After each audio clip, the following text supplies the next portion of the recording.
wanted to take the opportunity to take a risk and do something very different. This is one of those things where people knew this was going to be something special. People wanted to be part of it. It was the sort of job where you'd be a fool not to give absolutely everything you have to it, because it's the sort of material that can take it. Doing this live is going to change the way musical movies are made forevermore. That's exciting. That's what you live for. This is a once-in-a-lifetime opportunity. And it feels incredibly special to be a part of that. There's an epic level to this. You just have to see this movie in the theatre. It has that breadth of strength, of passion and characters in it. It's a show about passion that has a really passionate fan base, but the people that are making the movie are equally passionate. I can't wait for the audience to go on the journey of Les Miserables.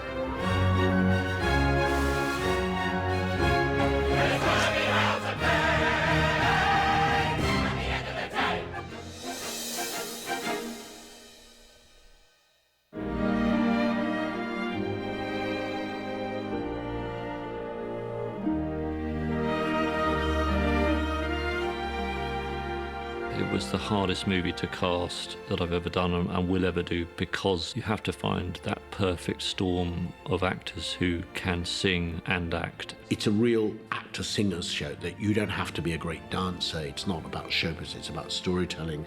It's amazing parts. I wanted to find those actors who, when they sung, you felt in your heart it was their first choice method of communication. The minute we decided we were going to do it, it was like a talent magnet. I mean, everybody wanted to be in it.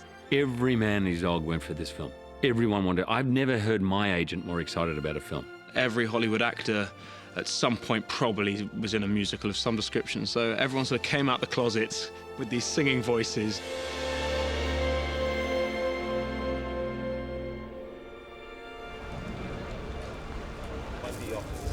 There were probably two requirements for doing it. One was everyone signing up to the idea of singing live. The second was Hugh Jackman existing, because I think if Hugh Jackman didn't exist, I wouldn't have made this film. Once I knew I had the part, I had created last year a one-man show for myself, so I decided to do a 3-month run on Broadway from October through to Christmas, because I figured 2.5 hours a night, 8 shows a week was going to be the kind of training I'd need to do this. It really has held me in good stead. Through all the performances he's been doing on Broadway, the range of his voice has developed considerably. Look down, don't look in the eye. I've never felt a role that will require or does require more of me in a concentrated period. All the things I've done leading up to this, whether it be the stage work or the film work, I feel are coming together for this role in this movie. Retrieve the flag. Hugh Jackman from early on said, when I'm a convict, I want to shave my head and I want to lose as much weight as I possibly can while keeping the strength that I would have if I was doing manual labour as a convict. And the regime he put himself under to get to this extraordinary place where he, you know, had no fat on him but was still strong. None of this I required him to do. He wanted to do it. It was important to tell the story that he'd been a prisoner for 19 years, so, you know, there was no bread and butter pudding going around. There was very limited food. He was also known for his strength, so I was in the gym 3 hours a day. Then once that had finished, it was heaven. I got to eat. That was 2 sets. Imagine 19 years of that. Valjean is a fascinating character because he constantly is striving to be a better person, to live up to what he thinks God wants from him, what God deserves. Who am I? And constantly underneath it all feeling like he's falling short. Who am I? Jean Valjean. I think that's something that all of us can relate to. That's unbelievable. Hugh's spirit is so special that you understand the spirituality of Jean Valjean. I don't think if you didn't have it inside you, it could ever be convincingly acted. Never liked you then. He is just the most brilliant singer and leader, and he is amazing. The minute he said yes to doing this, it's been a great ride because he just brings so much to everything. Having Hugh lead has made everyone up their game. It's been a rock for everybody around him, all the people that have come to the gig that have been nervous or whatever. And, you know, it wasn't exactly that he was hiding his nerves, but he has been very emotionally constant. Can this be true? I don't believe what I see. A man your age, to be as strong as you are. I couldn't believe my luck to discover that one of the biggest movie stars on the planet and one of the world's great actors was a passionate musical man with a background in it and a fantastic voice. I had seen him just as he was starting his career doing musicals in Australia. I always did remember that his first love was musical theatre. You make me think of a man from years ago, a man who broke his parole. He disappeared. It just became one of those things where once it was on my radar scope, it was just something that I just really wanted to do, you know, and I wanted to spend that time with music in my life. I really loved Getting Arrested by Russell Crowe. That was the first time I really saw his Javert, and it just chills everywhere. And I was like, okay, I know I'm supposed to be really upset right now, but God, he's good. I have heard such protestations every day for 20 years. Let's have no more explanations. Save your breath, save your tears. I've tried to make his confusion a little wider, a little deeper, and tried to make his conclusion come from a different place. For Annie Hathaway, I mean, this is an extraordinary dream story. Her mother was the stand-in for Fontaine on the American tour. Anne grew up on Les Miserables. Her mother was in the First National Company for me. She was brought up in the dressing room. When I auditioned Annie in New York, I knew how much it meant to her, and of course I tried not to be swayed by it because it had to be about the performance. We've got to pray away at the end of the day. Luckily, the performance showed the years of yearning in a way. Yes, it's true, there's a child, and the child is my daughter. And her father abandoned us, leaving us flat. Now she lives with an innkeeper man and his wife, and I pay for the child. What's the matter with that? Fontaine, she really is the most miserable. And there's something about the depth of her suffering that gives life to the love that you experience in the rest of the film. She lives in a cruel world that breaks her down. And by the end, the only way that she can survive is, I'm sorry, it gets me emotional. The only way that she can survive is to turn her heart to stone, which is torture for her. And it's really unfair. She hasn't done anything to anyone. It's just the way it is. What can I do? It pays a debt. 10 francs may save my poor corset. She wanted to get her hair cut for real in a Lovely Lady scene, which again I was amazed at. Well, it's never an option in the stage show. Anytime you are given something that allows you to go deeper inside of a character, get closer to them, mesh with them, it's a gift. She had the idea that she wanted to lose weight for the death of Fontaine and make that much more real. I would never require an actor to lose weight, but she wanted to do it. Over the course of 5 weeks, I lost 25 pounds. And I lost 15 of those pounds in the last 2 weeks. So it was very intense and very extreme. And to be honest, if I'd stopped and really thought about what I was doing, it probably would have felt too hard. Any kind of suffering that I was going through, I wouldn't feel it as suffering. I would have felt it as she would, which was instant transformation. 'Cause at its turn so cold. 'Cause at its past your bedtime. Les Miserables is unusual in that halfway through the movie, you double your cast size. You introduce these new heroes who you've never met before. That switch should feel exciting. The key was, I think, about casting. I searched long and wide for my Cosette, and Amanda, she has that amazing ability to command both disciplines, who can sing and act. This change. Can people really fall in love so fast? This is a musical that she grew up with, and she wanted this part more than anything, and it was incredibly emotional, you know. In the novel of Les Mis, Cosette is always described as this lark, and that's what her voice is like. It's almost like a bird. It just sort of floats. In my life, there are so many questions and answers that somehow seem wrong. Cosette is the main source of light and hope and love, true love in this story. She's choosing between her father the only man she's ever known. And this man who's completely taken her over, her heart over. It's absolutely true love, and she knows, you know, with all her heart, this is who she's going to spend the rest of her life with. Amanda is a really, really great actress and is going to surprise a lot of people in this depth that she brings to Cosette. She was just like a ghost to me. 1 minute there, then she was gone. Eddie was my dream casting, but I never would have necessarily assumed he could sing at this level, and he's turned out to be fantastic. Had you been there today, you might also have known. Our world really changed in just one burst of light, and what was right seems wrong, and what was wrong seems right. Getting the part was about proving to Claude Michel and Cameron that I had the potential vocally to be able to deliver what it needed. It's the second you got the part, there was great excitement.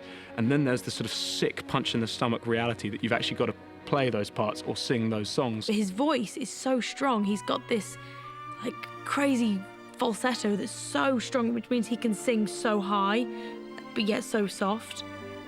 Effortless. I am lost. A hard I think 5 years ago, 10 years ago, maybe 15 years ago, it would have been very difficult to cast this film. And we just happened to hit a moment in time where there is a group of great actors and also really, really good singers. And that's the cast we see before us today. Every announcement they made, starting with Russell or Anne, Amanda, Eddie, every announcement that came, I was like, yes, yes. It was amazing to me. We all are bringing something different to the table, and I do feel like it is kind of the perfect cast. I was incredibly impressed at how much effort and care went into the preparation of these actors and how much they thought about how the medium should work and how they instinctively understood the intimacy of singing on film as opposed to singing on the stage and what that meant for their performances. The actors are kind of evangelical about this project in a way almost more than anything I can ever remember. I mean, it's very, very special.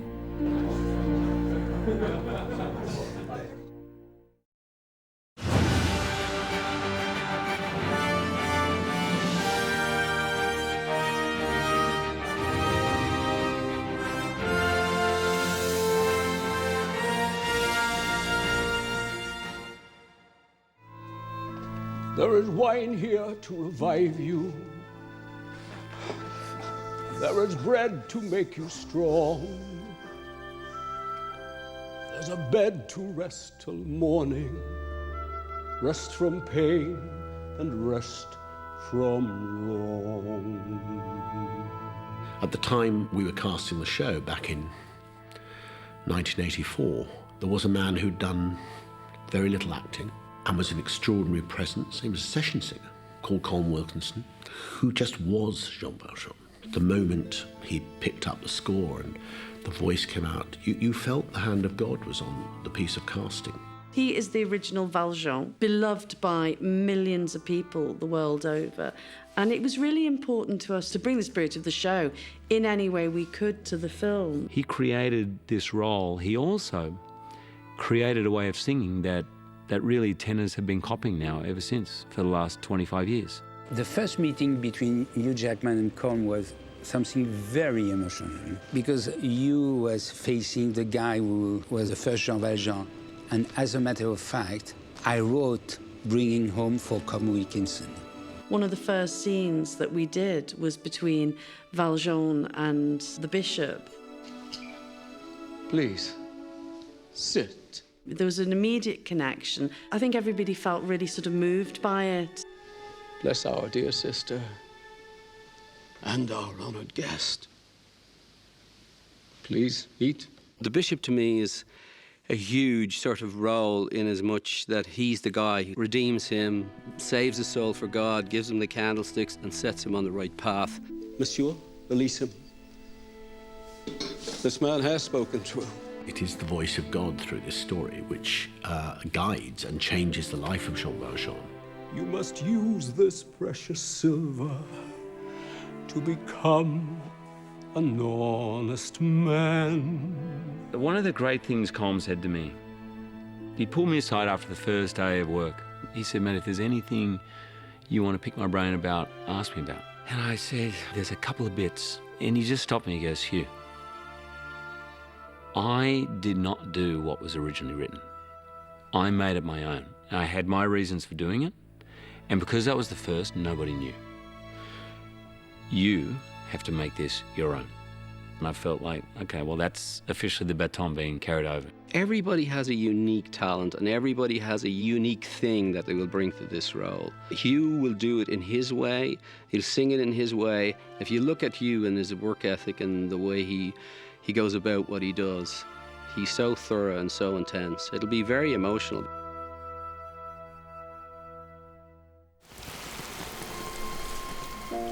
Sam Barks, who plays Eponine, she's a trained theatrical singer.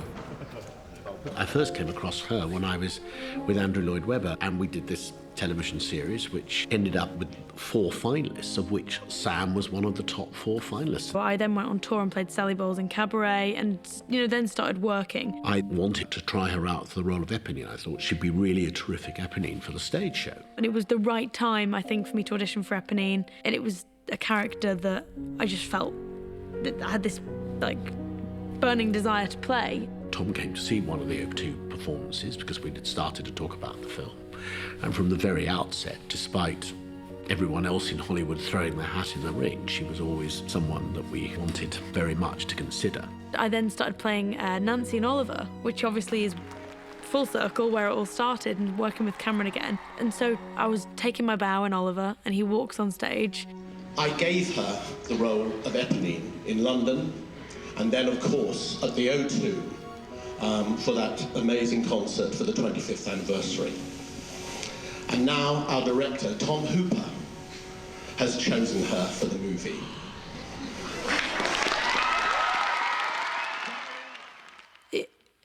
Speechless.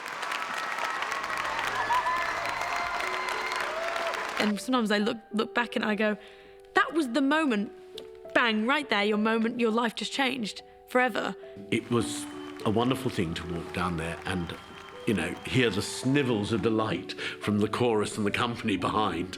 It was all his idea. He was like, I'm going to go up and surprise her, and it was so theatrical and amazing, and it's just such a fantastic moment, of my life. It couldn't happen to a nicer or more talented girl.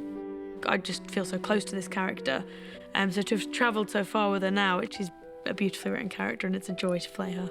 It's so interesting because she has come, having played this part, to great acclaim. On my own, pretending he's beside me. And yet again, having to completely reinterpret it. To all of a sudden changing your performance from hitting the back of the stalls to singing right here, you just have to trust yourself. She understands the difference between acting on a stage, singing on a stage, and singing for a movie. I love him, but only on my own. Playback. We had so many gods and goddesses of the West End come in on this job. I've been in the show once about 10 years ago, and I played the role of Eponine, and now 10 years later I'm playing the role of Fantine. I think Annie's doing a wonderful job of Fantine. She's getting so many beautiful nuances to the character. And she just said to me, it's nice to be part of the Fantine club, so we're both in the club together. Come on, dearie, why are the fuss? My name is Frances Raphael, and I'm Whore 1. I was the original Eponine in the London production and the Broadway production of Les Miserables. She was very special, Frances. She did a great job as Eponine. It's amazing to see it recreated like this. It's spectacular. It's a real joy to be here. I might have known there is always some man. Lovely lady, come along and join us. One of the things that's amazing about the experience of filming Les Mis is that you're working alongside people who have played major parts in West End productions. The film really is peppered with leading West End actors. Balcony! Fire! My first job out of college was playing Marius in the West End, and then a couple of years ago I did the 25th anniversary concert, which we did at the O2. Quite a few of us who were doing the West End production were asked in to come and audition. I suppose they wanted to find people who knew the show to a certain extent and also who were happy singing. You at the barricades, listen to this. The people of Paris sleep in their beds. You have no chance at all. Why throw your lives away? Seeing the guys absolutely just inhabit the parts and just inhabit this whole environment as well has been quite a thrill, really, and it's been such a thrill just being part of sort of seeing it realised. The film absolutely rests on their ability to come in and be great. These Olivier-winning actors and actresses were coming in and just, doing a line here and a line there. I just always felt really humbled.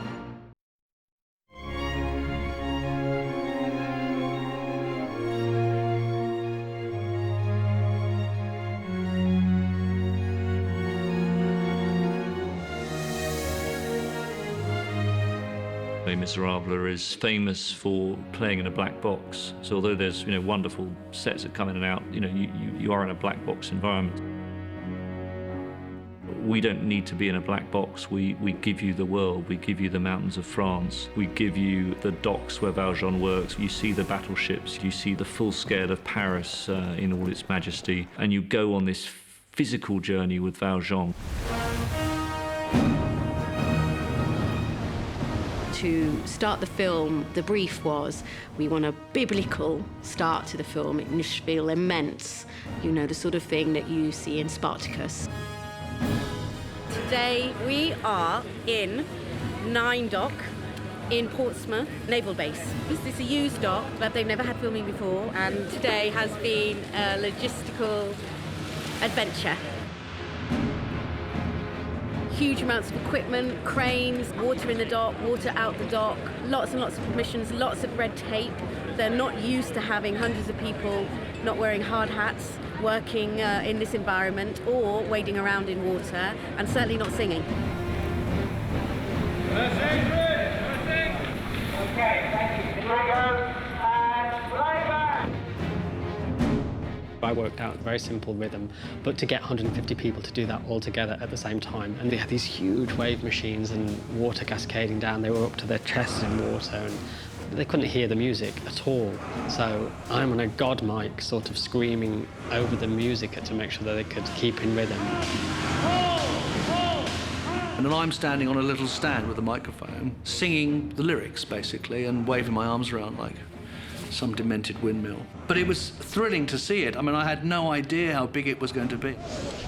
As the song went, I dreamed a dream, and I never think it would be this size. I mean, this is going to be an amazing opening to this film.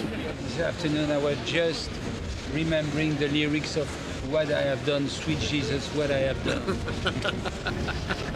My A camera operator, Zach, who's done many, many feature films, came out of the Portsmouth days saying that's the most epic scene I've ever shot in my life. And I was kind of, really excited to hear that. Look down, you'll always be a slave. I think the intimacy of certain patches of the musical become more poignant when set against the backdrop of a kind of epic France and an epic time in history. When Valjean's first release, we do actually go to France for a short period of time. We are on location in this very picturesque town of Gourdon, which is at the foothills of the Alps, and it's doubling for the town of Digne. In the novel, Digne is described as a very sort of mountaintop village, and it is high on a mountain, sort of nearer to God. This clearly is a very accessible location. It's quite easy to get a crew in and out. But yesterday, in Tom's quest to get amazing vistas that will really establish and sell the epicness, we literally slogged up a mountain. I'm just here, but we're driving in a 4x4 and we are right on the bloody edge of the mountain. I'm not exactly enjoying this, I have to say. Everybody had to carry all their gear by hand up to the top of the mountain. Some people had a 45-minute walk up a very steep gradient, very rocky. Top of a mountain, freezing cold, just at the very end of winter. I thought everybody was a real trooper, actually.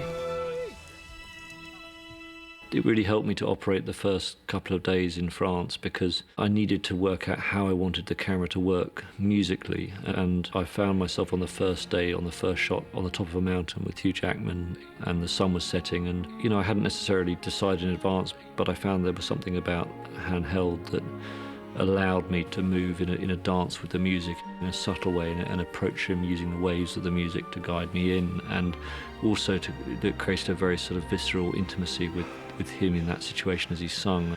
Freedom at last, how strange it is. Because you're in the real locations, because at the beginning of the movie I am standing on top of a mountain wearing pretty much no clothes and it's about -3 degrees and there is steam coming out of my mouth, it feels real. And for something like Les Miserables, it has to feel real. We did feel like we were making a big French story, so it was just so sort of spiritually and practically helpful for everybody to start there and have that in the sort of DNA of the film. Merci.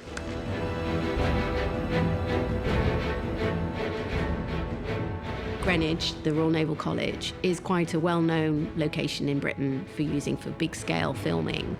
And it hadn't occurred to us at the beginning because it's so famously British. But when we went down there and realised the classic architecture there gave us 4 sides, by some trickery later on there'll be some French roofs added, etc., we could really make it work. Action, go! Napoleon constantly built elephants to celebrate his wild achievements in his Egyptian campaigns. And so he'd built one in the Place de Bastille.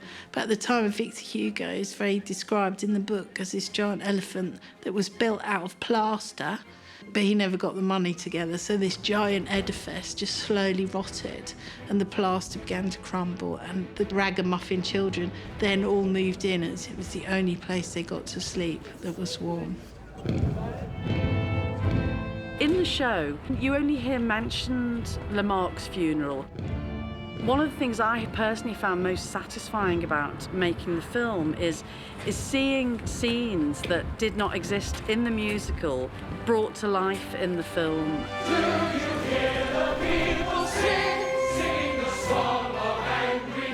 It was challenging because we had horses and soldiers and weapons. On a heavy extras day such as this one, we're talking about 420, 430 people a day. As you can see, the scale of things is immense.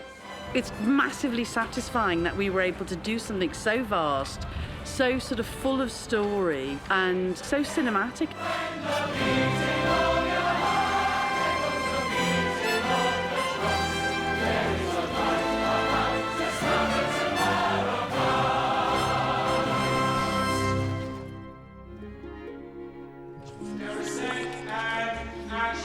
Boughton House is being used as Marius's family house, so it's absolutely brilliant. Every day we'll remember that night and the vow that we made. It has a great facade with a French mansard roof on it. And then inside it, the man who built it, Ralph Montague, employed lots of French painters, furniture makers, gilders, glass makers, and so on. Boughton is unique in the sense that between 1760 and 1900, the house was not used, so it fits beautifully in with the period in which they're filming. And this is the very first time we've ever had filming at Boughton House, so we thought we'd start small.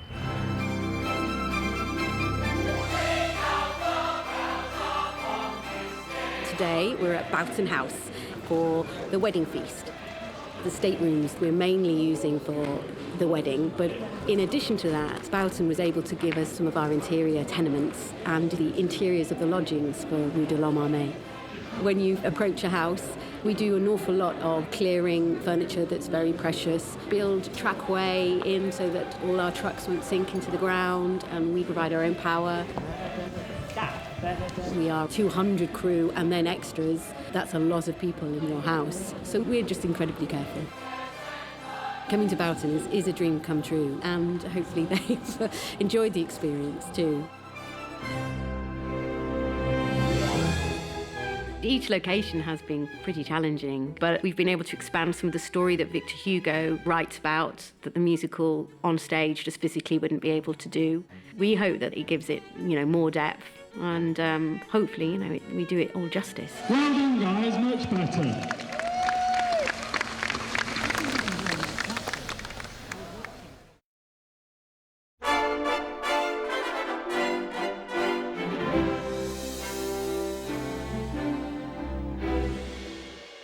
Well, Eve Stewart's done an extraordinary and remarkable job on this, and to be able to unleash Eve on the largest soundstage in the UK, newly built, the Richard Attenborough stage, was great fun.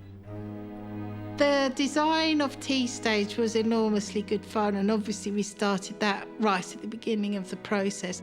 When we first approach it, you think, oh, it's easy, we just go to Paris and have a look round.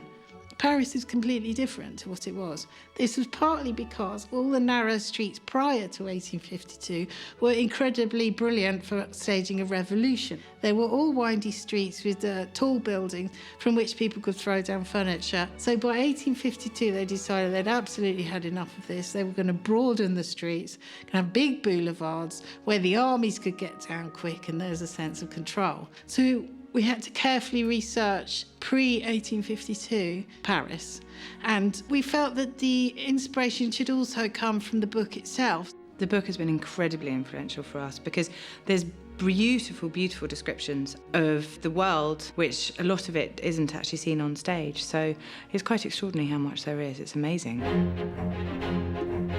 The street, we built incredibly fast. We built it in under 10 weeks, and it took a team of about 100 carpenters, plasterers, sculptors and painters. One of the biggest challenges, really interestingly, was trying to get amazing carpenters that have worked here for years on thousands of big films not to build things with straight lines. That's been my hardest challenge. The attention to detail is something that we really, really love doing. Even if he just wants to do a little cutaway of somebody sitting in a shop, it's so lovely to be able to give Tom the chance that he could. The cafe, partly inspired by the Flatiron building in New York, and an early photograph of old Paris before it was knocked down, where there was a sort of miniature version of this. This is a building that, as you can see, is about to fall down on the right-hand side and has a kind of insubstantiality to it. Students, workers, everyone, there's a river on the run, like the flowing of the tide, Paris coming to our side. This is where the students plan their revolution, and I like the idea of their home creating a symbol of the fragility of their project, the fragility of their revolutionary idea. Red, a world about to dawn. Black, the night that ends at last. Well, this is our first day of filming on this set, so it's quite exciting to be here and just see the amazing work that's been done. Just the detail is unbelievable. You just walk around and you see every little thing is just perfect. See, come about. Background and action! For a British actor, working in Pinewood is always part of the dream, because that's that thing that's lodged in you since you're a kid, that this is a great part of our film industry and our establishment. But to work on a set of that scale, is absolutely beautiful. It is quite a funny sensation to be on that stage. You feel for a moment, where am I? It is so credible that you are in 19th century Paris Street. I believe the energy, I believe that people walk these streets every single day. Eve outdid herself with the sets.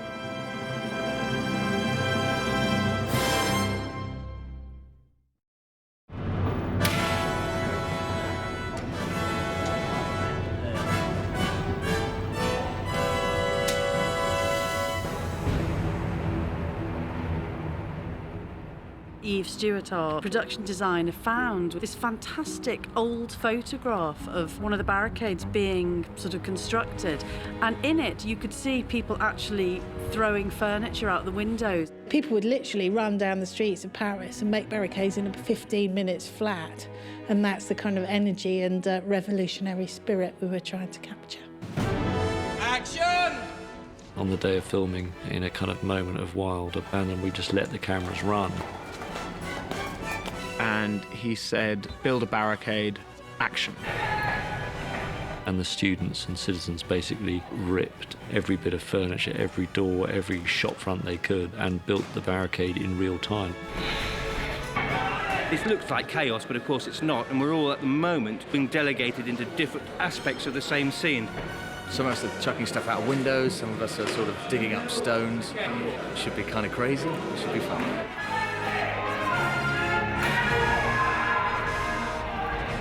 And it was literally like 10 minutes of complete carnage of, you know, you're throwing this furniture, pianos. We're about to push this piano out of this window and let it crash to the ground. We had a piano that we had in the inn that come out the second floor window, but you only get one take of a piano, that's it, you know. Come on. And I'm still feeling slightly the pain as we watched our marvellous piece of furniture being thrown from windows. One of the great things about the way that Tom Hooper works is that he makes it as real as possible. We literally shot the scene from start to finish, and so we literally do 10, 15-minute takes. One more. With cameramen dressed up as students and as peasants, which for me is unheard of. I've never done anything like it, and it feels like complete chaos. The energy on that set on Friday evening was quite extraordinary. 3-4 minutes. We just build a barricade.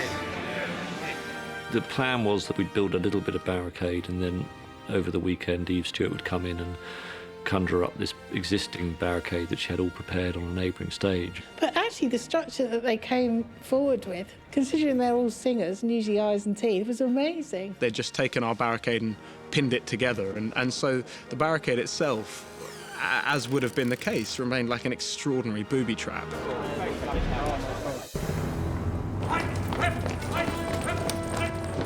Today, the barricaders are actually going to be attacked. So basically, these are my lads, and we're spending most of the day taking pot shots at the students. I think the fighting gets a little bit more serious as we go along. I think it's very interesting to let action sequences run, and even on the barricade, we were running the barricade battle as a live event for 10 minutes without cutting. And the entire battle played out for real with various cameras following the action. I think you just get a different level of reality if you do that. Press your advantage. Fire at them on their retreat. Get up there, get up there. Cannons ready! And fire! Balcony! Take aim! And... I'm always trying to find ways to capture the immediacy of moments. As you get to here, the cart's going to go. So Killian, you're going to come here and that's going to explode in your face, and that's going to go there and that's going to explode in your face, and then you come here and that explodes in your face. You just nod. You just nod. One of the interesting things about the battle scene is to realise that once you've fired your gun, it's 45 seconds to reload. So for 45 seconds after firing a gun, you're completely vulnerable. And working out how that affects the shape of fighting and makes it unique for this period was kind of interesting. And it created a kind of elation amongst the students, or an adrenaline. I mean, the adrenaline that you see on screen with those students is kind of real because we were running those things at such a length. The fear is there, the adrenaline's there, you're firing these muskets, you're loading them yourself. There's no acting required, you know. That passage of the film, the adrenaline was pretty intense. Thank you so much, everybody, for an excellent week. Well done. Ready, camera? And action! It's very rare in such a mature business as film to feel like you're doing anything genuinely groundbreaking. Quite often, what's maybe held me back enjoying some musicals is however good the synchronisation is of actors singing to playback, that you can tell in your bones there's something false or unreal. At my first meeting with Tom, one of the things that he said to me, that I went, I really think this person really has a chance of making something special out of Les Miserables, was that he felt that the film needed to be recorded live and that you couldn't do what was traditionally done with musical films. We're aware of a song here and a song there, but we can't find any examples of a whole movie being done like this.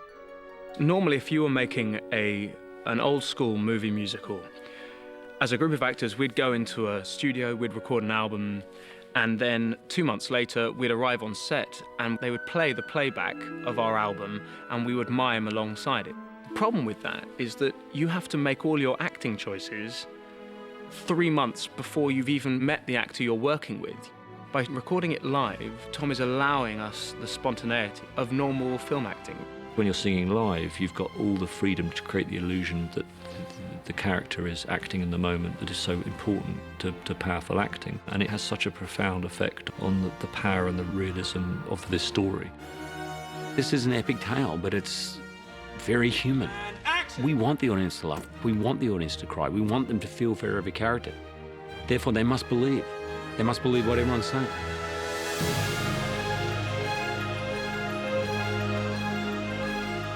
The actors were all incredibly excited about it. They all lit up in our first meetings when I mentioned that was the process I could do it. It was one of those moments where we all very bravely said yes and then looked at each other and went, what? How are you doing it?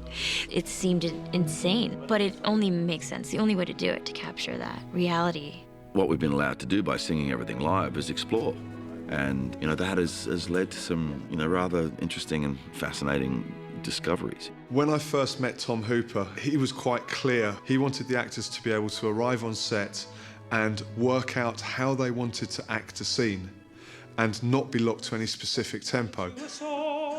And so effectively what we're doing on Les Mis is the actors have hidden earpieces. See camera. And we have an incredibly talented music department. Action! Which includes a pianist who knows the musical inside out.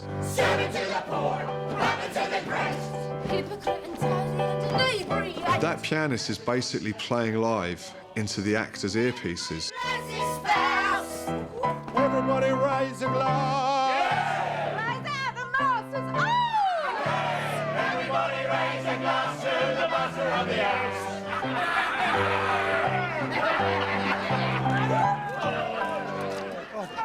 By doing it this way, it means that the songs and indeed the scenes, the very emotional, very dramatic scenes, are able to remain flexible right up until the last minute, and as a result, they can develop as the day progresses, as the shoot progresses, dramatically and emotionally.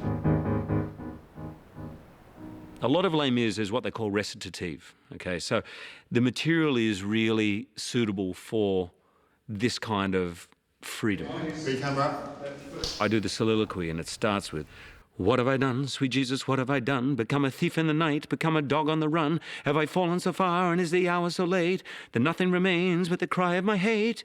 Okay, so that's, if you were singing it literally, it'd be like that.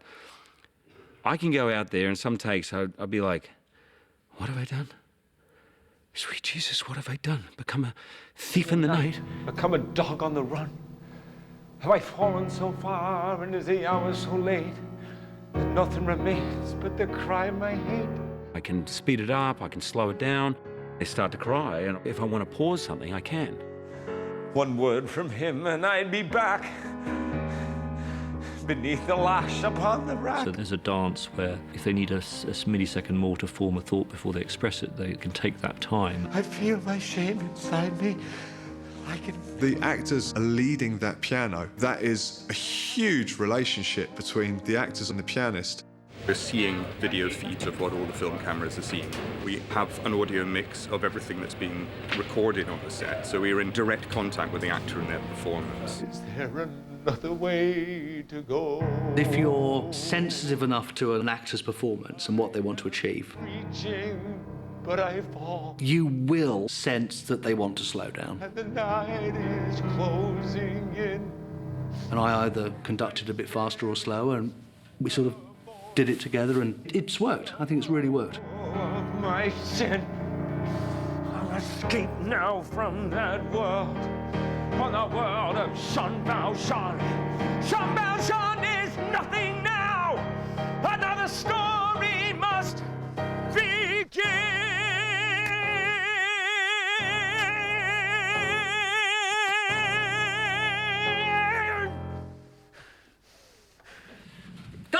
Got it there. Thank you. Well done. We're on camera. Well done, everybody. Well done. Well, my God. The quality of recording now that you can do while you're walking around is unbelievably better. This 5 years ago would not have been possible. There's been some huge technological advances with radio mics, and basically what we're doing is we're radio micing every actor. We've gone for something which gives us as close to a studio sound as possible. We've got two booms on him, a tight and a mid, and two radios on him. So somewhere within there, you've got a lovely piece to work with. Now, each radio mic is on a separate track. Sometimes on Les Mis, we're running up to 26 tracks of radio mics. Please, monsieur, come this way. Here's a child that ain't eaten today. The challenge of trying to make sure that all of those microphones are sounding their best at all times is a huge one. It's almost like he's playing a keyboard himself. He has this big mixer with 10, 20, 30 channels, and he's literally having to mix this thing live. You know me, I know you. And you pay what we would do. And you better dig deep. Because it doesn't come cheap. Because it... It's the police disappear, I'm worried. It's Shabba. The piano, of course, isn't in the background of the microphones. We can hear piano, but nobody else standing around knows what we're doing. We just sing at each other on an otherwise deathly silent set. Thank you, Inspector. But what you can hear is the pianist really going at it on the keyboard. You can hear the noise just of the fingers hitting the keys.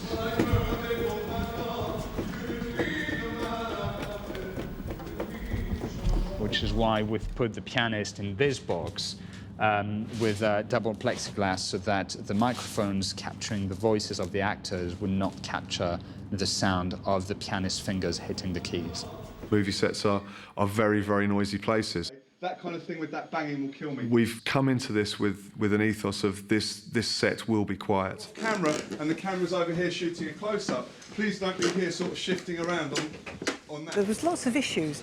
The sets have to be specially deadened down. He's always bringing carpet in. Whenever you can't see the actors' feet, we're carpeted. Even if they're on the barricades, they're carpeted, you know. Yeah, I'd like to do something to try and deaden that. Every day is a new set of challenges to try and get the cleanest vocal recordings that we can. Thank you. Rain up. Sam is a classic case, doing On My Own as Eponine. All we heard was the rain dropping onto microphones and onto the set, so all you heard was blip, blop, blop, blop, blop, and so all of that's all over it. The ultimate folly, of course, would be trying to record a musical live and ending up having to redo the sound afterwards. Water hitting our waterproofs was a little bit noisy, so we've put on the cloths. And the rain machine was changed so it's sort of a little finer rain or fine mist. We've been able to reduce the sound of the rain on the set without reducing its visual impact. There were always potential sort of technical issues, but with Simon Hayes, who's a brilliant sound recordist, and Gerard McCann, who's a fantastic editor, we've done it. And I know it's only in my mind. I did On My Own, my solo. I sang that song from start to finish, take after take after take, I don't know, 15 times. I love him, but every day I'm learning. The way we've shot it, you start the song and you sing the whole damn song. You know? Who is this man? What sort of devil is he to have me caught in a trap and choose to let me go free? How many times does a bloke have to die in a given day? I mean, for God's sake, right? I've been dying all morning. I mean, some of the songs are so vocally challenging. You just don't know how many takes you can actually get at it.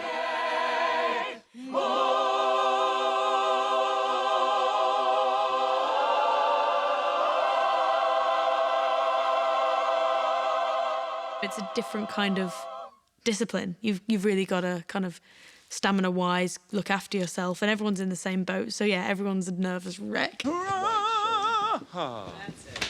Easy. It is so exhilarating when you're singing. The rest of the time, there's no coffee, there's no dairy, there's 8 hours of sleep. I drink hot water with lemon all day long. I'd go on vocal rest some days where I don't speak at all. I mean, honestly, I think my family cannot wait till I finish this job because they're like, who is this monk living with us?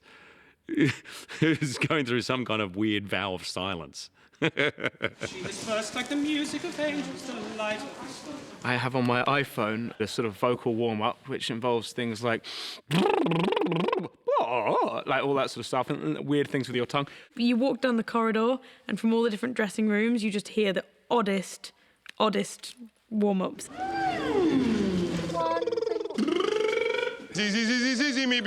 Mine, I do this thing where I go, meow, meow, meow, meow, meow, which is odd, but it works.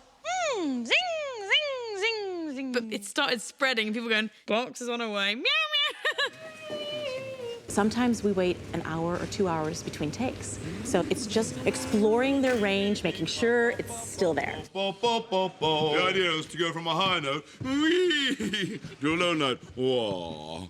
Opening my voice up and finding all of this stuff in there, you know, it's just been massively enjoyable, and I only really enjoy things when they're so damn scary. We're all aware that we're on a knife edge, you know, like... Cosette, Cosette, waiting and I knew. Waiting for you. But because it's been a new process and everyone's been on it together and we've all been learning together, it feels unique. When I saw Anne singing I Dreamed a Dream with this extraordinary fragility, that song, which I thought I knew pretty well, I listened to the lyrics for the first time afresh. I dreamed a dream in time gone by. The first thing that I did was just learn how to sing the songs properly, you know, where my technique was in the proper place and I knew the song backwards and forwards. And then you start to apply the reality of the scene. And it started to affect my voice. And I started to think, I can't sing this, for lack of a better word, I can't sing this pretty, because it'll take you out of it. And I'm asking the audience to believe a lot of things right now. No song unsung, no wine untasted. So I just decided to apply the truth to the melody and see what would happen. But the tigers come at night. It was scary, but I had the support of Tom and the support of Cameron and the support of Claude Michel and Elam. And so we just sort of all went for it and just said, okay, so this is just now the film version and now it exists and that's that. As they turn your dream to shame.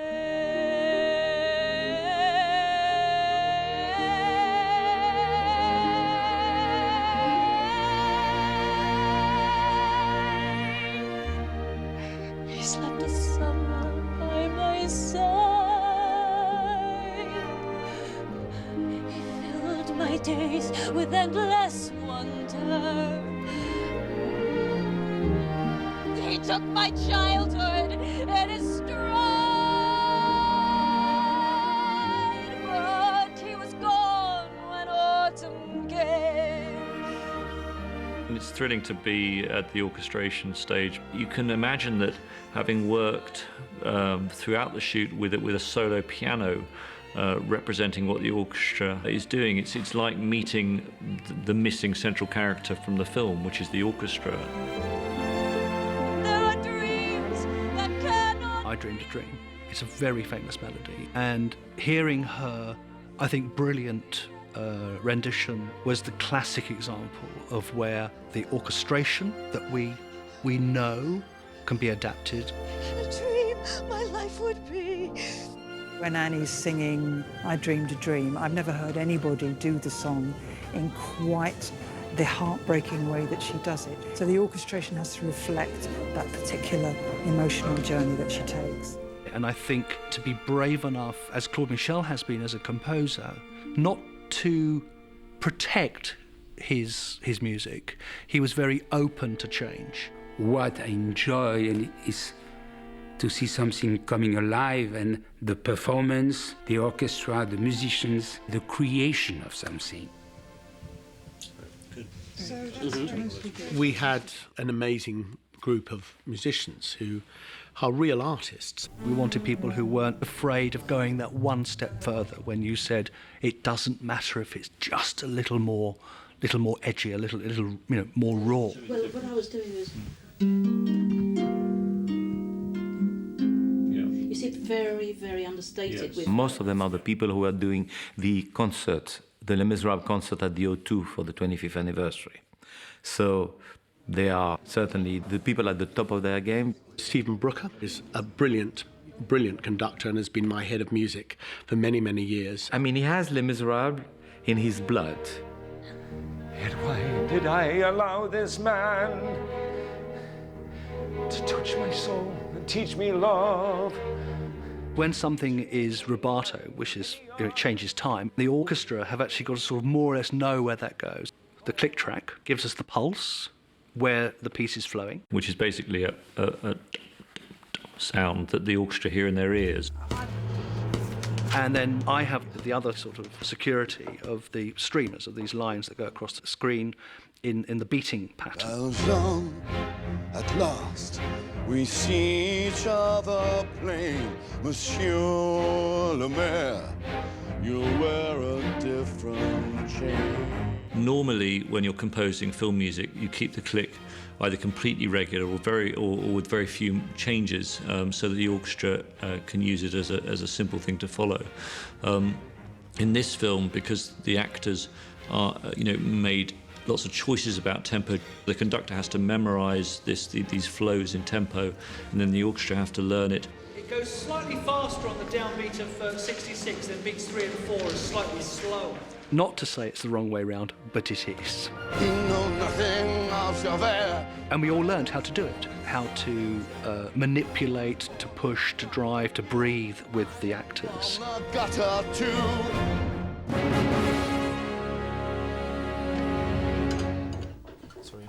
One piece I absolutely loved was Eddie doing Empty Chairs.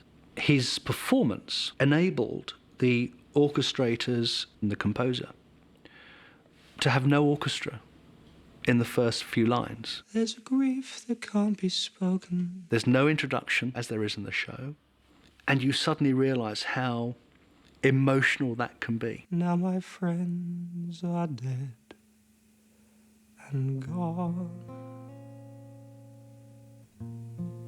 Here they talked of revolution.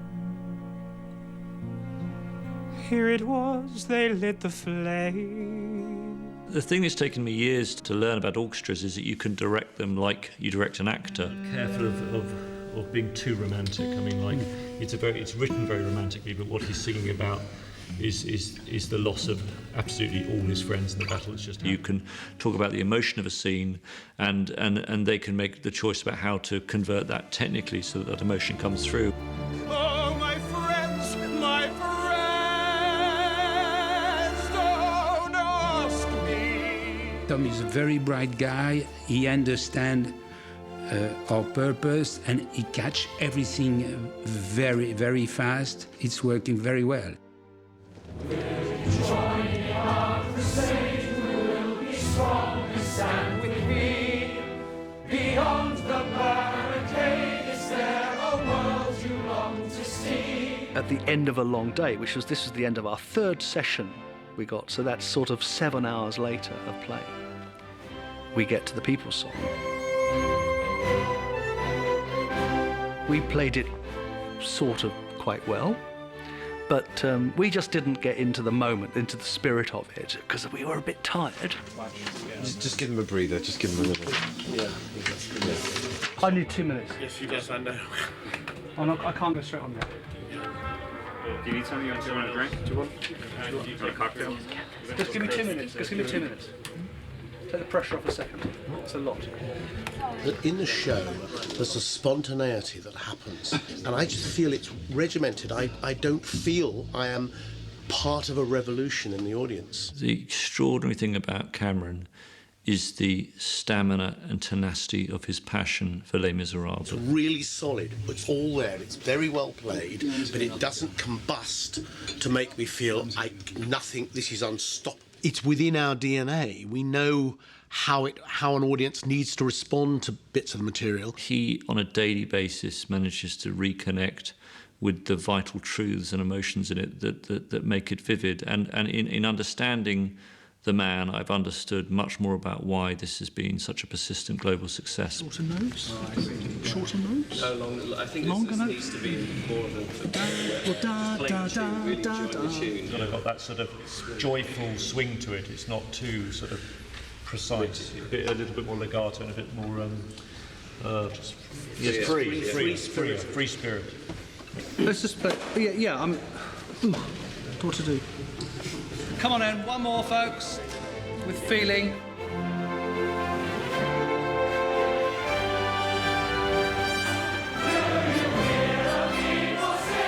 We just had to find a little bit more energy and a bit more bit more gusto in the music to get from there to there. After, nearly 10 hours playing, they found their reserves.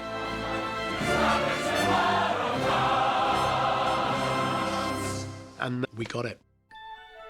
The thing about Les Mis, I think, is Cameron is passionate about it, as is Claude Michel and Alain and now Tom. The film would have been totally impossible without those key characters driving the material, driving the heartbeat of the music, driving the heartbeat of the story. It's great to be inspired by what Tom has done and, the artistry of everyone involved with this film that has made us want to try and find a different way of getting the same thing. It's like gastronomy. The best chefs in the world would tell you that all the new cuisine and all the best new recipes come from the best product. There is a famous saying that the important is not to look at each other, it's to look in the same direction. We're taking our own original, organically grown product, if I may say, and we are just turning it into something completely different with the technology of the times. So we're totally committed with our work, and it's at the very moment, it's the most important thing in life that can happen to us. It's true for a stage show, and for a movie, it's even more important.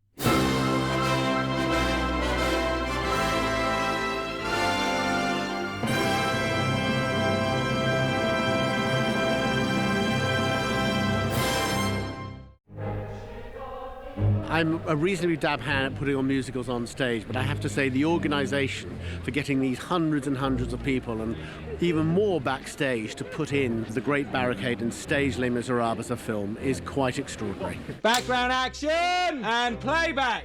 We will walk behind the plowshare. We will put away the sword. The chain will be broken and all men will have their reward. It's probably been the most fun I've had for quite some time. You just can't let it go. You can't step away from it. It's like I've never done a movie where I actually feel like this is going to be amazing before I'm even finished. It was made with tremendous care and heaps of love.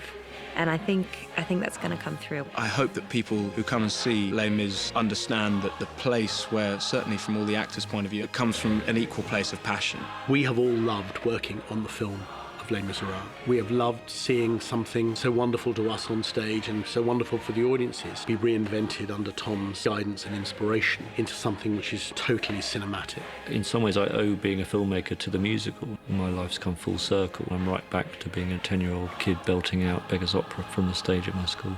At the end of the day, the spirit of the story, the camaraderie of the cast and crew got us through. It's an honour to be part of it.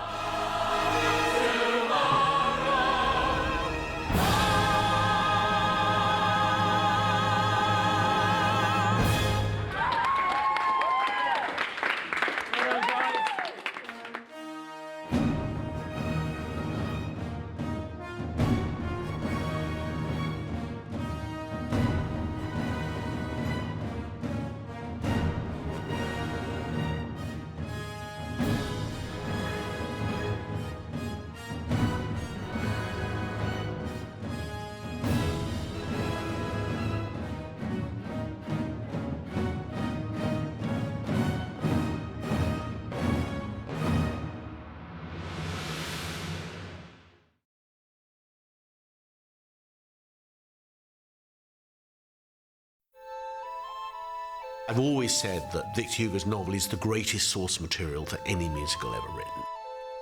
It's what parents read to their kids when they're growing up, and it's got this extraordinary place in the French classical canon. The story is universal, and I probably never would have read it if I had not have actually been in this. He describes Fantine's soul powerfully. And that just gave me a greater resolve in my performance to really go there, to try to interpret the feeling that his words gave me. The thing with Victor Hugo is that he gives hope, but not only that, he puts our world into question.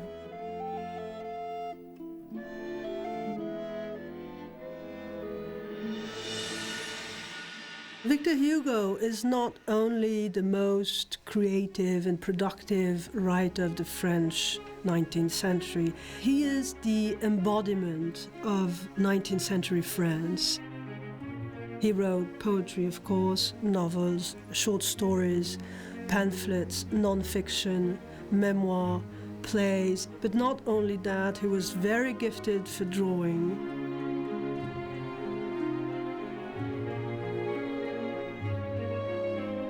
He was very interested in photography, he was very good in mathematics, in physics, in biology, he's interested in engineering. He is the universal mind. Victor Hugo was born in 1802 and died in 1885, so he covers the whole century. He was the son of the Général Hugo, who was the general of the First Empire. And Sophie Trébuchet was his mother, and she was a monarchist. And his childhood was not very happy because the couple quarrel very often. They disagree on many topics, specifically politically, and they soon lived separately. First, he took the side of his monarchist mother, but slowly he changed his mind about his father and about the Napoleonic era. So in that regard, Marius in Les Misérables is not so far from the young Victor Hugo. Here they talked of revolution. Marius was raised by monarchist grandfather and then changed his mind about his father, who died in Waterloo. Victor Hugo and Adèle Fouché met when they were 7 and 6, so they were really childhood friends. But the families didn't want this marriage, and they quarreled about that. And he had to wait for his mother's death in 1822 to marry Adèle. He was really madly in love with her. After 3 years and a half of engagement, Victor Hugo married her, and they had 5 children. I have to say that Adèle Fouché was the first not to be faithful to her husband because she had an affair around 1830 with Sainte-Beuve, who was a very famous critic and writer in France, and a friend of Victor Hugo. In 1833, Victor Hugo met with an actress who had a role in Lucrèce Borgia, which is a Victor Hugo play, and she was a very charming young actress called Juliette Drouet, and they fell madly in love with each other. Their first night together, which was on February 16, will be the same date as Marius and Cosette's first night, so it's like a hint in the novel. We'll remember that night. Their love lasts for 50 years until Juliette's death in 1883, so it was really a long life love. Juliette was a very charming, delicate person. She was a beautiful writer. She wrote about 20,000 letters to Victor Hugo, one more beautiful than the other.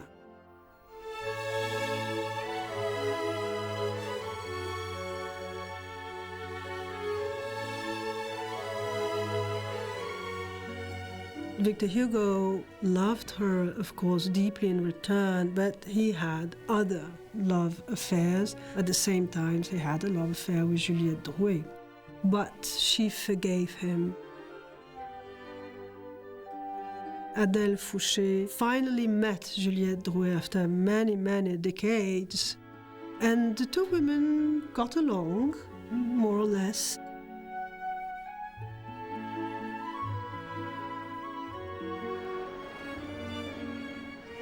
Here we are in the apartment where Victor Hugo lived from 1832 until to 1848.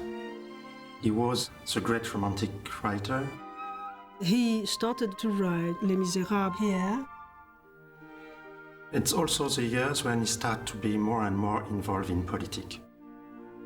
Victor Hugo was a philosopher, and quite a political philosopher. He actually became mayor in his own life, I believe. We are in the dining room of Victor Hugo's house. It was a rented apartment, and he lived there until 1848, until the Revolution. He had started to write Les Misérables in 1845 and then was interrupted by the Revolution of 1848.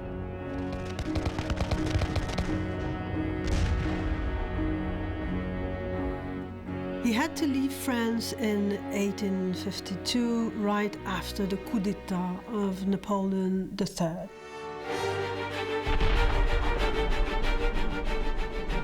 Victor Hugo protested and called Napoleon III a traitor of France, and of course he was banned from his country.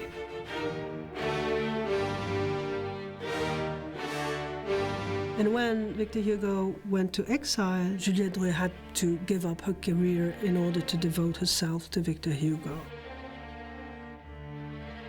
Hugo went to Jersey.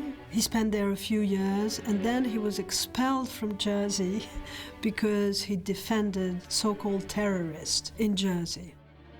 So he went to Guernsey until 1870. He was persona non grata in France, and so he finished Les Misérables in good old British soil in Guernsey over 16 years. He said, I won't go back to France until the downfall of Napoleon III. And he kept his promises. He dared to say everything he liked and to achieve and to write whatever he wanted to, and he paid it a very dear price.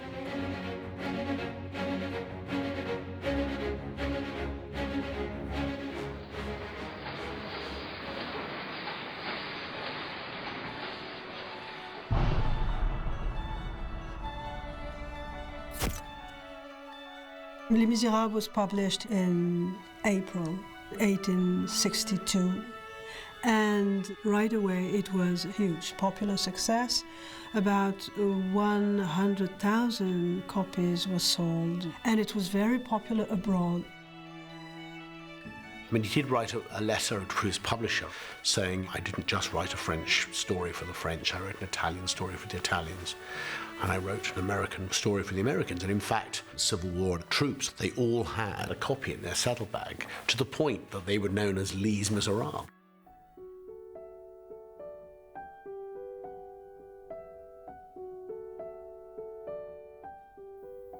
It is set in a particular era, 1800s, early 1800s in France, but it feels timeless. Sadly, human nature rarely learns from itself, and all the themes that Hugo discusses in it and tells so brilliantly are happening in our world again and again. I mean, the Occupy Wall Street movement and the French Revolution started in a similar way. They were slow burns. It took a while to really take off. Les Misérables is one of the great celebrations of the idea that we as a mass, as a people, can rise up and change our circumstance for the better. And the French Revolution was a very painful time for France, where it took many decades for France to arrive at a new and more just identity as a society. And I think that the story gives us all hope that it's still possible to overcome some of the hurdles facing us socially at the moment. Everywhere you have people who want a better life, a better world. You have Victor Hugo's legacy.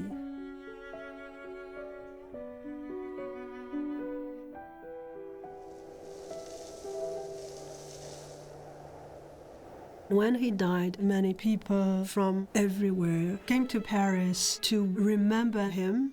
He was beyond everyone. I mean, he was considered one of the greatest men, quite rightly, that France has ever produced, and indeed the world has ever produced. We all hope to leave a better world for our children. And Victor Hugo knew all that. The genius is that not only did he have all that in his head, but he was able to put it on paper. And one of the things that I love about the book is it's an exploration of love in all its profundity, using language that is some of the most beautiful I've ever read. It's a colossal and masterful work, and it was a great joy to have an excuse to read it.